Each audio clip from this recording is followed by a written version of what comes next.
सखन जाता दुल्हनिया संग मरने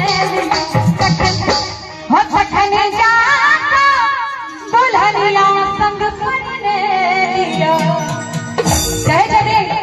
कतक पढ़ने छियो कतक पढ़ने छी अखने सदलहा कहू कतक पढ़ने छी अखने सदलहा कहू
आंगन में सजन की जोड़िया रहत आंगन में सजन की जोड़िया रहत